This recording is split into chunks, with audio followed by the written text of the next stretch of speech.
আমার মরণের কতদিন বাকি আমি জানি না গো, আমার মরণের কতদিন বাকি। ঠিক কিনা? এই যে চুল পাকলো দাড়ি পাকলো, এই চুল পাকা দাড়ি পাকা এটা আমার জন্য গর্বের কিছু না, একটু মনে করার বিষয়। মুমিন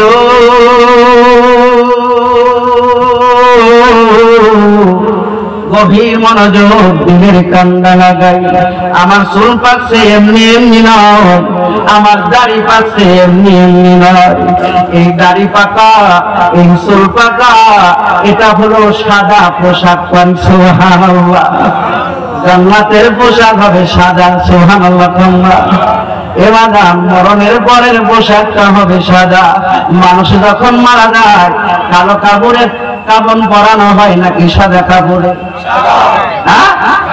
সাদা কাপড়ে, কারণ মরণের পরেই সম্পর্ক হলো সাদা। আল্লাহ পাক সিগন্যাল মারছে, এ বান্দা তোর মুখে সাদা ঝুলাইয়া দিছি, তার মানে তোর সাদা কাপড় পরার টাইম আইছে।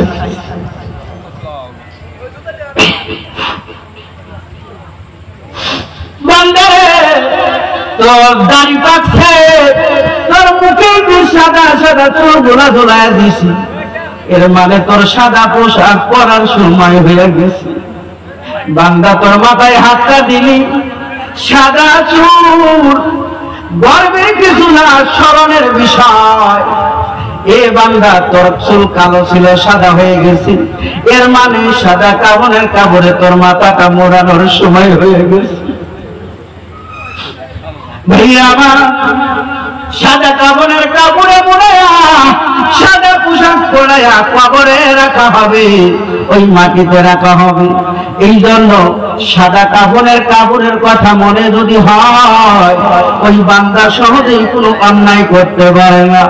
আল্লাহ সিগন্যাল মাইরা দেয়, বান্দারে দাড়ি তোর সাদা হয়ে গেছে, অর্থাৎ সাদা কাফনের কাপড়ের চিন্তা কর, আর না জানি কোন দিন সেইরা দেবি। এই জন্য এখনো সময় আছে, তওবা কইরা নে, কারণ তোর গলায় যখন ঘেরে ঘেরে ডাকে সে যাবে, তওবা কবুল হবে না। রহমতে আলম নবী নূরে মুজাসসাম